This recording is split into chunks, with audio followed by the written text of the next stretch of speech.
Shalom, bienvenidos a Jerusalén, bienvenidos a Lel. Nuestro tema de hoy, libre albedrío.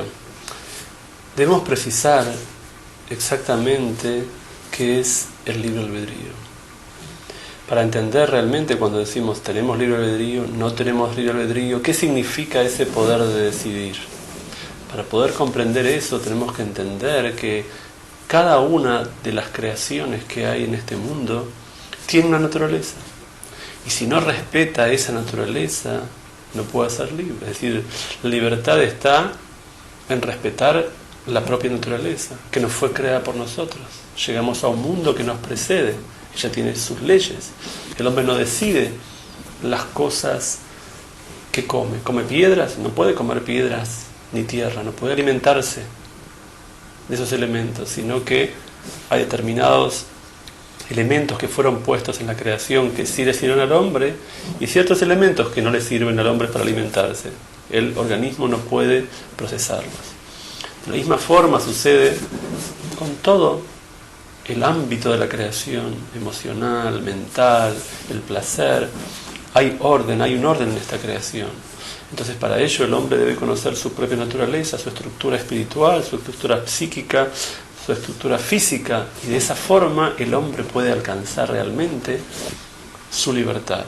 Entonces, el libre albedrío está relacionado directamente con esa naturaleza. Ahora bien, uno puede preguntarse, por ejemplo, yendo al texto bíblico, la Torá nos dice que Adán y Javá comieron del fruto prohibido, que Caín mató a Abel, que el pueblo hizo idolatría con el becerro de oro, etc. Todo un proceso que está relatado en la Biblia, donde se dice paso por paso toda la historia antigua, arquetípica. Entonces podemos preguntarnos, si hay libre albedrío, si existe el libre albedrío, entonces, ¿cómo es que está todo escrito? Si todo está escrito, lo que iba a pasar, entonces quiere decir que ya está predestinado y que el hombre no tiene elección. Pero no es así. Lo que sucede es lo siguiente: la Torá lo que nos da es un programa. Un programa, como alguien que va a la universidad a estudiar y tiene un programa, y durante el año curricular tiene que cumplir ese programa, y durante toda su carrera tiene que dar tantas materias, y eso lo va a acreditar para tener su título profesional. Salvando las distancias, algo similar sucede con la creación. Es una analogía. El hombre tiene que pasar un programa. Ese programa es superar su egoísmo, sus deseos inferiores, que son lo que lo separan de su esencia. Para ello, vino a este mundo con una naturaleza determinada. Fuimos creados con una naturaleza y cada uno tiene su personalidad y su forma de aprehender la realidad. Respetando esa propia naturaleza, esas leyes con las cuales él fue creado, y entonces él puede retornar a alcanzar conscientemente su propia esencia. Pero para que ello suceda, el hombre tiene que respetar ciertos ciclos, ciertos procesos que funcionan en la creación. Entonces, lo mismo que una persona tiene que llevar, por ejemplo, el tema Caín y Abel, por ejemplo, que es el asesinato, el primer asesinato, muerte en la historia. Una persona puede tener que llegar a matar, ir a la cárcel, sufrir, para entender lo malo del asesinato. Otra persona puede, a través de su reflexión interior, entender que asesinar es algo malo. Pero de una forma u otra, la persona tiene que superar ese desafío y esa comprensión, y luego que lo supera en el plano teórico, o sea que lo entiende en su mente, implementarlo en su vida. Entonces, cada episodio que nos trae la Torá, cuando analizamos a través de la óptica de la Kabbalah, nos está señalando un desafío interior. Nuestro deseo se enfrenta a diferentes situaciones, y el aprendizaje y el libre albedrío es cómo alcanzar esa naturaleza superior que nos lleva a nuestra esencia. Pero una persona puede hacer el programa, entre comillas, llegando a la práctica del mal, o entender que algo está mal en su interior. Y entonces el libre albedrío está donde el hombre aplica esas decisiones. Si el hombre lo hace interiormente, cada uno tiene sus tentaciones. Pero cuando el hombre reflexiona, estudia la Torá, y después el desafío de implementar actos de bien que son las mitzvot, y el hombre sale triunfador, entonces el hombre alcanza su naturaleza y su esencia. Pero el trabajo, nadie se salva de hacerlo, porque el trabajo es parte de esta creación. El hombre vino acá para un desarrollo, vino para aprender, para crecer, para tomar conciencia de quién es él, quién es su esencia y cómo alcanzar su esencia. Entonces hay desafíos y el hombre debe enfrentarlos con conciencia. Cuando mayor es la conciencia y el conocimiento, entonces en forma más clara y más efectiva el hombre lo va a realizar. Pero vemos que en el mundo hay mal. Entonces ya estamos entendiendo. ¿Cuándo surge el mal? Como viene esta pregunta acá dentro del libre albedrío. El mal surge cuando el hombre actúa en contra de su propia naturaleza, la verdadera naturaleza, que lo puede devolver a su esencia. Es como lo vemos en el mundo de la naturaleza. La ecología, por ejemplo, que es una ciencia relativamente moderna que el hombre aprendió, y todo lo que el hombre aprende es una analogía para la vida espiritual. Vemos que todos los sistemas que rigen la naturaleza se cuidan a sí mismos.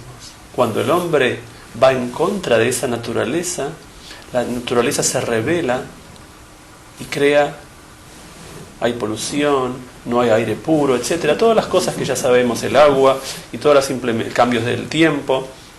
Entonces lo mismo que sucede en el macro, sea en el universo, sea en un sistema de naturaleza, sucede también en la vida de una persona, o sucede también en la vida de una familia, en la vida de una comunidad, en la vida del mundo entero.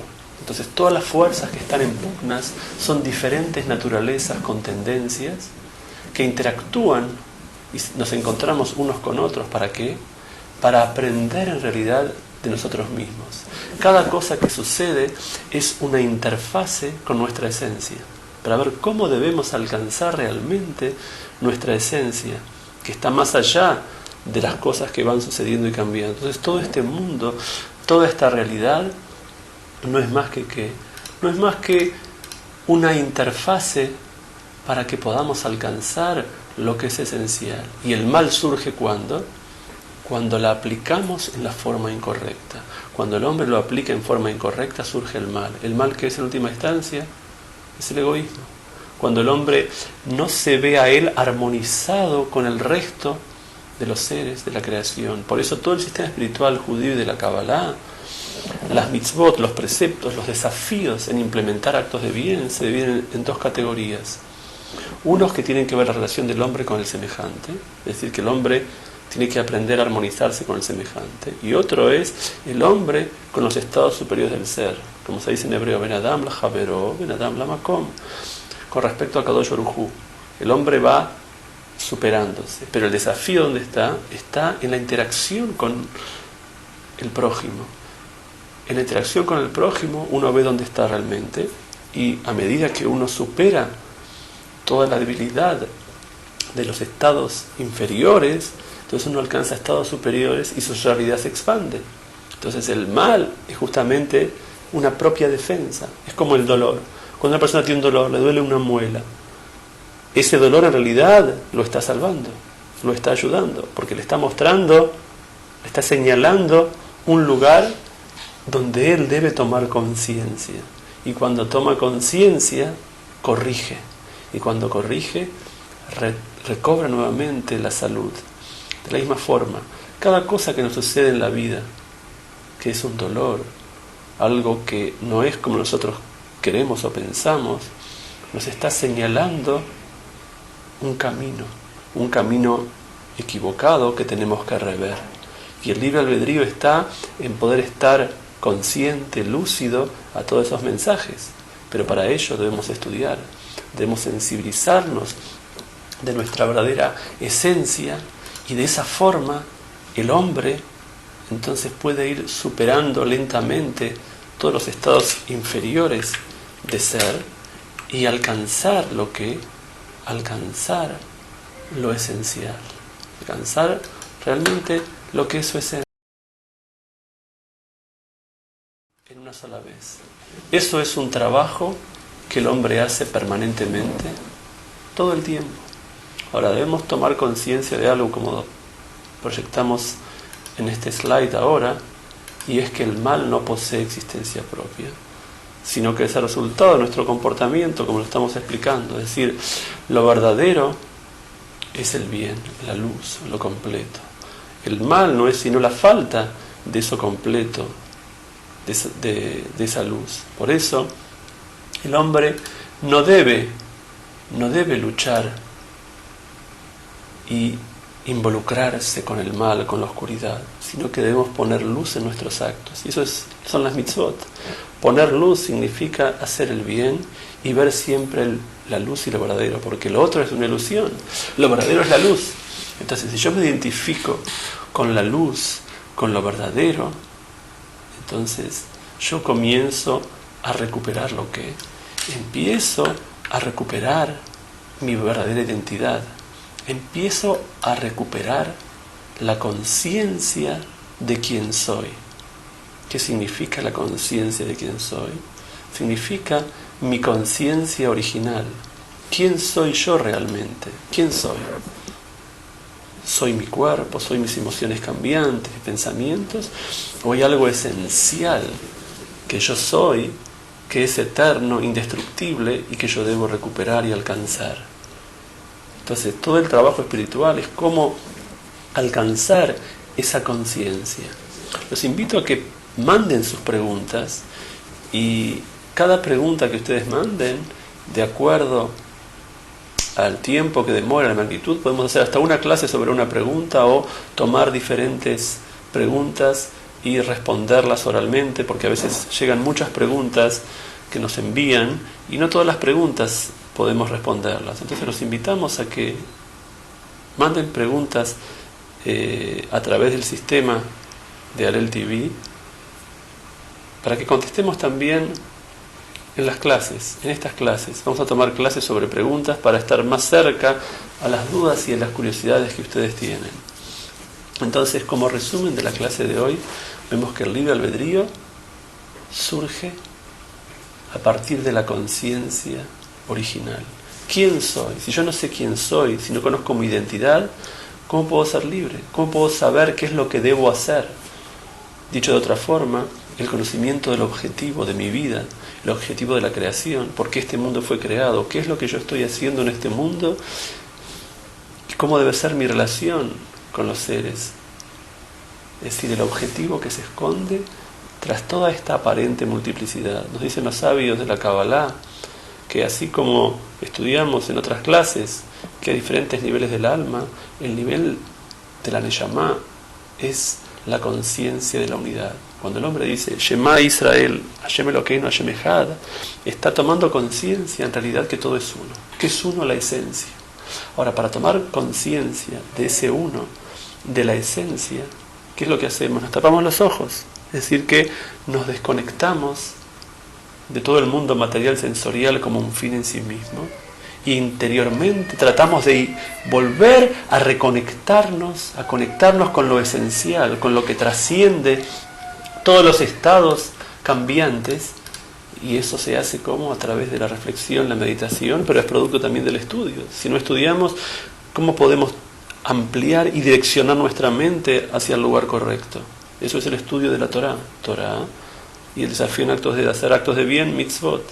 Entonces, eso es la conciencia de la unidad. Ahora, hay también dualidad y hay multiplicidad. Generalmente, el hombre está inmerso en la multiplicidad. ¿Qué quiere decir la multiplicidad? Que no hay parámetros, no hay dirección. Llegar a la dualidad es poder alcanzar la conciencia de que estoy yo y hay un objetivo. Ahora, ese objetivo, puede haber objetivos temporales, y cuando los alcanzo, puedo caer nuevamente en la multiplicidad y tengo que buscar otro objetivo. Eso sucede en todas las sabidurías externas, en todo lo que no es un desafío realmente profundo y espiritual, como aprendemos en Kabbalah y en la Torah. Pero cuando el hombre alcanza el verdadero desafío, que es el desafío de alcanzar la conciencia de la unidad, donde todo es uno, el desafío que nos trae la Torah y la Kabbalah, entonces en esa etapa, a ese nivel, ese objetivo es un desafío permanente, donde nos lleva de la dualidad a la unidad, es decir, del conocer al ser. Por eso la Torah empieza con Bet, que es la dualidad, para alcanzar la Aleph, que es la unidad, de la dualidad del conocer a la unidad del ser. Es como cuando una persona habla del amor o vive el amor. Hablar del amor es conocer, vivir el amor es ser, la vivencia, ser la cosa en sí. Es como el compositor, el artista que vive el arte, vive la música, o quien habla de arte y de música. Entonces, exactamente es lo mismo. Todo el trabajo espiritual es para vivir las cosas, para hacer las cosas, para disfrutarlas, y no simplemente para relatarlas, hablarlas y observarlas exteriormente. Besat Hashem, que podamos alcanzar esa conciencia de la unidad, esa conciencia del uno sin segundo, y nos encontramos la semana próxima para seguir avanzando y estudiando. Shabbat Shalom, hasta la semana próxima.